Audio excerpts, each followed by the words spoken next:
আমরা যতটা আবেগী ভাষার আনুষ্ঠানিকতায় 21শে ফেব্রুয়ারি ঘটা করে পালনে দৈনন্দিন চর্চায় ঠিক ততটাই বেখেয়ালি মত এই মার্কিন নাগরিকের। 21শে ফেব্রুয়ারি আমাদের ভালোবাসা মানে বাংলা ভালোবাসা এসব বলে, কিন্তু বাংলা যখন বলে দেখি ওর দেখে এগুলো ইংরেজি।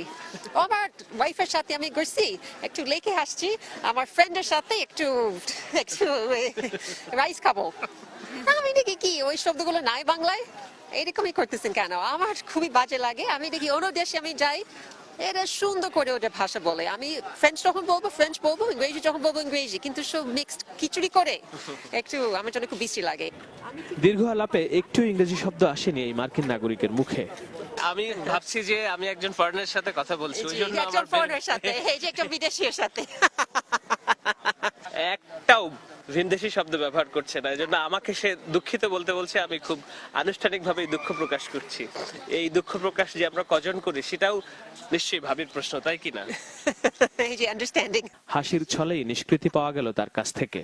এই যে বাংলা যে সাহিত্য আছে ওগুলি পড়বে কে? যারা শিক্ষিত যদি ওরা শুধু ইংরেজি পড়তে চায়, তো যারা শিখেনি এরাও তো পড়তে পারবে না, তাহলে ওগুলি আস্তে আস্তে হারাবে।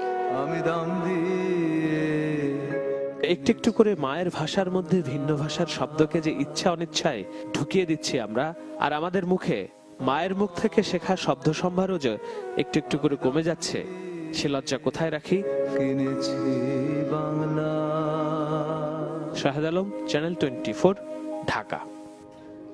ফারাবি, আমরা কিন্তু প্রতিনিয়তই দেখা যায় ইচ্ছা অনিচ্ছায় এই বাংলা ইংলিশ মিলিয়ে কিন্তু কথা বলে থাকি তার ভাষা হচ্ছে খিচুড়ি ভাষা। হ্যাঁ, খিচুড়ি বিশেষ করে ভাষা। আমরা যারা শহরে থাকি তারা কিন্তু এটা অ্যাভয়েড করতে পারে না। এই যে বলে ফেললাম অ্যাভয়েড। Avoid।